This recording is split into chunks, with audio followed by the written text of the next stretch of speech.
class. I hope you had a good weekend and that you're all at home on your e-learning day, staying safe from the coronavirus epidemic. I recently read a book called On Trails by Robert Moore. It's about how trails are blazed by animals and by people and how and why we walk them.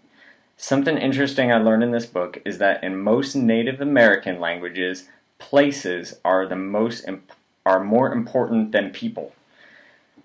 The person speaking makes themselves the least important part of the sentence. This is very different from European languages like English. In English, we say, I am going up the mountain. I am the subject of that sentence. We are talking about me, and oh, by the way, there happens to be a mountain in this story too, but that's not that important. The important thing is me.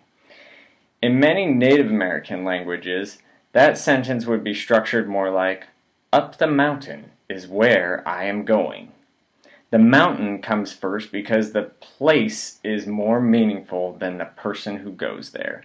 Think about what that says about how Native Americans had much different philosophy about their place in the world than European settlers who came here and formed much of the culture that we have today.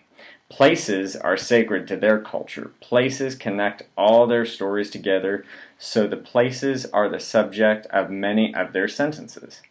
People are secondary. For us, it is often the other way around. Think about when you go somewhere really cool. Do you take a picture of the place, or do you take a selfie with the place in the background? What does that say about what is important to us? So in today's lesson, we see a similar prioritization happen in how singers write their blues lyrics. Blues songs are all about the feeling. So the feeling happens first in the song, and it happens twice. Then you learn why the singer feels that way. Every blues song, just like every story, has a conflict, and the writer has a particular tone about this conflict. You might expect the writer to tell you the problem and then tell you how they feel about it, but in blues songs, they often do it in reverse order. Think of the AAB form that we talked about in class last week this way. The singer is telling the listener, A, this is how I feel. A, this is how I feel.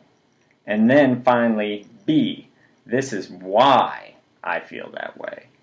The wording of the A section should give us a good idea of the writer's tone as they focus on their feelings.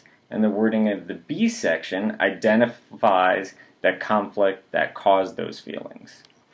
So today I'm going to give you two songs as examples to look at. And from reading the verses, I'll ask you to identify the tone of the writer and then the conflict of the story. Tomorrow, you'll submit your own lyrics and identify the tone and conflict of your own. So you may want to get a head start at thinking about those today. I often find that I'm better at being creative like that if I sleep on the idea. Then when I sit down to write again, I'm less likely to get writer's block. That time between brainstorming something and then creating it is called the incubation period, and it is an important part of most writers' and artists' creative processes. They think, then they take a break, and then they create. So